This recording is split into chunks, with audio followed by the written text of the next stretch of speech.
साल 1775 Pacific ocean में मौजूद पिंजलैप आइलैंड पर एक खतरनाक तूफान आता है। यह तूफान इतना खतरनाक था कि पूरे टापू पर बस सिर्फ 20 लोग बचते हैं और बाकी सभी लोग मौत के हवाले हो जाते हैं। अब इन 20 लोगों में से जो बचे थे ना, उसमें से एक था उस टापू का राजा। लेकिन सिर्फ राजा अकेला नहीं बचा था, बल्कि उसके रिश्तेदार भी बचे थे। बट बात यहाँ पर यह है कि बिना प्रजा के राजा आखिर किस पर राज करे।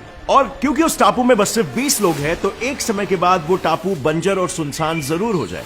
तो इस समस्या के लिए राजा आखिर क्या करे?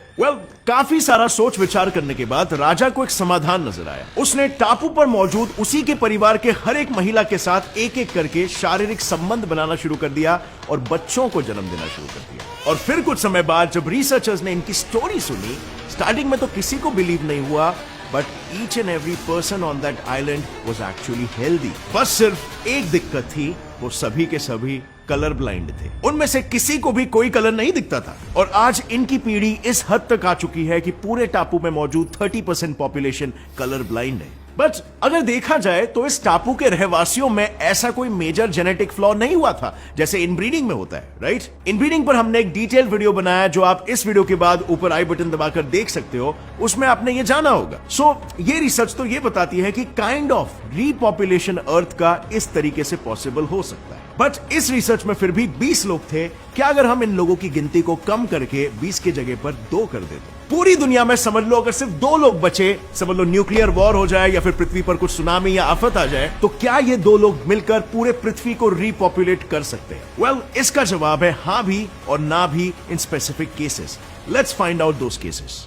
इसे समझने के लिए एक सिंपल सा एग्जांपल लेते हैं। सपोज X एक फीमेल है और Y एक मेल है। ये दोनों पूरे पृथ्वी पर अकेले कपल है जो जिंदा बचे हैं, जिनका कोई भाई बहन का रिश्ता दूर दूर तक नहीं है या फिर कोई और खून का रिश्ता। तो चलो एटलीस्ट हम यहां तक सेफली कह सकते हैं कि पॉपुलेशन 2 से 3 या मे बी 4 तो हो ही जाएगा। लेकिन उसके बाद क्या? उसके बाद होगी असली प्रॉब्लम शुरू। इन्हें जो बच्चे होंगे उनमें पॉसिबिलिटी है कि या तो वो सभी मेल हो या फिर फीमेल। मतलब उनके बाद के नेक्स्ट जनरेशन का आना ऑलमोस्ट इम्पॉसिबल है। बट चलो मान लेते हैं हाइपोथेटिकली उन्हें मेल फीमेल दोनों बच्चे हो गए। बट यहां पर भी राहत की सांस लेने की कोई वजह नहीं है, क्योंकि इनके आने से प्रॉब्लम कम नहीं बल्कि बढ़ेगी। ये प्रॉब्लम आखिर कैसे बढ़ेगी, इसे बड़े डिटेल में हमने अपने इन ब्रीडिंग वाले वीडियो में एक्सप्लेन किया है, जिसे आप इस वीडियो के बाद देखने वाले हो। पर अगर मैं आपको शॉर्ट में रिवाइज कराऊं तो इन ब्रीडिंग यानी सेम ब्लड लाइन में शादी करना, और जैसे कि हम सभी जानते हैं ऑफस्प्रिंग में 50% जीन्स मां से आते हैं और 50% बाप से आते हैं। और अगर दोनों पेरेंट्स से हमें रिसेसिव यानी कि डिसऑर्डर्स वाले जीन्स ट्रांसफर हुए, तो उससे जन्म लेने वाला बच्चा या तो पैदा होते ही दम तोड़ देगा या फिर उसकी पूरी जिंदगी वो एक फिजिकल डिसेबिलिटी के साथ जिएगा। दैट मींस एक जनरेशन तो अच्छे से क्रिएट होगी, लेकिन वो जनरेशन आगे कोई जनरेशन को बढ़ा नहीं पाएगा। अब यहां पर आई वुड से कि यस, इनब्रीडिंग डेंजरस जरूर है, लेकिन ये 100% सही भी नहीं है। इसमें खतरा जरूर है, but what we miss out on कि ऐसे केसेस में बच्चों के हेल्दी होने के चांसेस भी होते हैं। अब ये मैं नहीं कह रहा हूं, कई साइंटिस्टों के अनुसार सभी इनब्रीडिंग के केसेस में एंड रिजल्ट डेथ या कोई मेजर फिजिकल डिसेबिलिटी नहीं होती है, क्योंकि भले ही दोनों पेरेंट्स रिसेसिव जीन्स को कैरी कर रहे हो, फिर भी 75% चांसेस होते हैं कि ऑफस्प्रिंग में डोमिनेंट जीन्स ट्रांसफर हो और एक हेल्दी बच्चा पैदा हो पाए। अब पिंजलैप आइलैंड वाला ही केस ले लो। ज्यादातर बच्चे काफी हेल्दी थे, बस सिर्फ उनमें एक ही डिफॉर्मिटी थी, वो था कलर ब्लाइंड होना। So with this understanding we can kind of conclude कि हमारे वो X और Y कपल रीपॉपुलेट तो कर सकते हैं, लेकिन फिर भी उनके बच्चों को कुछ माइल्ड डिफेक्ट्स जैसे कलर ब्लाइंडनेस जैसी बीमारियां जनरेशन टू जनरेशन पास जरूर हो सकती है। कोई ना कोई डिसेबिलिटी का आगे जाना तो बिल्कुल तय है, लेकिन in most of the cases वो फेटल नहीं भी हो सकते हैं। और क्यों? Because of recessive genes. लेकिन अगर हम अपने पूर्वजों यानी कि सबसे पहले एंशिएंट ह्यूमन आर्डिपिथेकस रैमिडस की बात करें, जिनके बाद होमो ये स्पीशी आई, तो तब भी एक ऐसा वक्त जरूर आया होगा जब दुनिया में सिर्फ 2 ही लोग थे, एक मेल और एक फीमेल, और उन दोनों में हुए मेटिंग के वजह से ही इंसान आज इस मुकाम पर पहुंचा है। तो फिर हम में कोई डिसेबिलिटी क्यों नहीं है? इसका सिंपल जवाब है वायरसेस। आई नो वायरसेस सुनकर आपको 440 वोल्ट का शॉक लगेगा, लेकिन सभी वायरसेस हमें नुकसान ही पहुंचाए ऐसा तो कहीं नहीं लिखा है ना। बहुत सारे वायरसेस होते हैं जो हमें स्ट्रांग रखने में भी मदद करते हैं, और ऐसा मैं नहीं कह रहा हूं बल्कि बहुत सारे रिसर्चर्स कहते हैं। हमारे डीएनए में 8% वायरसेस हैं, जिसकी वजह से ह्यूमंस इतने इवॉल्व हो पाए हैं। तो देखो होता क्या है ना, वायरसेस ह्यूमन बॉडी में एंटर करते ही डीएनए में अपनी जगह बना लेते हैं, यानी डीएनए के स्ट्रक्चर को इफेक्ट करते हैं और एक नया स्ट्रक्चर बना लेते हैं। Now new DNA means new traits, new characteristics, and that simply means evolution.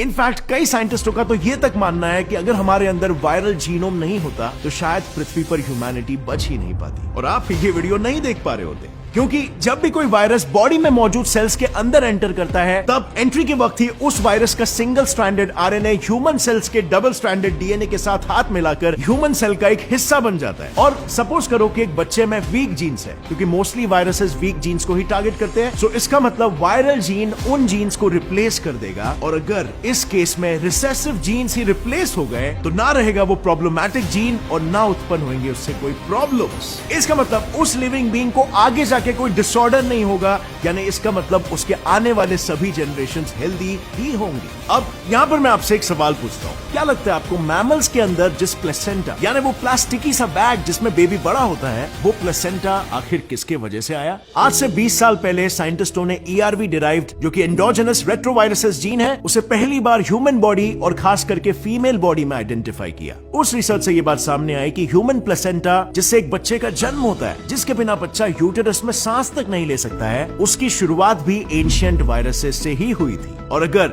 ये बात सच हुई ना तो शायद सबसे पहला बच्चा इन एंशिएंट वायरसेस की ही देन हो सकता है। बेसिकली वायरसेस इन्फेक्ट करने वाले सेल्स के साथ फ्यूज हो जाते हैं और फिर धीरे धीरे सभी सेल्स एक दूसरे के साथ मर्ज होकर एक बड़ा सा इन्फेक्टेड शीट फॉर्म कर लेते हैं, which is called as a viral infection. अब हो सकता है कि पास्ट में जब एक एंशिएंट मैमल इन्फेक्ट हुआ था, जब उसमें वायरस ने एक इन्फेक्टेड शीट बनाई, लेकिन वो शीट प्लेसेंटा थी जो हमारे लिए यूजफुल साबित हुई। लेकिन कई सारे एविडेंसेस से यह पता चला कि इस जीन के अडॉप्ट करने के बाद थोड़े बहुत ही egg laying mammals placental mammals में कन्वर्ट हुए हैं। अब चलो इंसानों का तो समझ में आ गया, but what about animals? What if अगर पृथ्वी पर सिर्फ 2 ही एनिमल्स बचते हैं, क्या वो अपने पूरी प्रजाति को रिपॉपुलेट कर पाएंगे या इंसानों की तरह ही वो भी इनब्रीडिंग के डिसऑर्डर्स का शिकार बनेंगे? Well, sadly yes. अब डॉग्स को ही ले लो, भले ही डॉग्स में 25% इनब्रेड हेल्दी ही पैदा होते हैं, but there is always a limit. Animals में भी इनब्रीडिंग इंसानों की तरफ 50% अच्छी होती है और 50% बुरी। मतलब एक साइड पर inbreeding is equal to produce excellent quality animals और दूसरी तरफ inbreeding is equal to loss of a gene pool which leads to extinction. अब 2018 में ही आपने सुना होगा कि वर्ल्ड के लास्ट में नॉर्दर्न व्हाइट राइनो की केन्या में हुए वाइल्ड फायर में डेथ हो गई और पूरे व्हाइट राइनो की स्पीशीज के सिर्फ 2 फीमेल राइनो ही बचे, जो कि थी उसकी डॉटर और उसकी ग्रैंड डॉटर। अब ये तो ऑब्वियस है कि मेल नहीं मतलब रिप्रोडक्शन नहीं, यानी स्पीशीज का under normal natural circumstances extinct होना तो तय है। बट लकीली साइंटिस्टों ने राइनो के स्टडी के लिए ऑलरेडी उसके स्पर्म्स को स्टोर करके रखा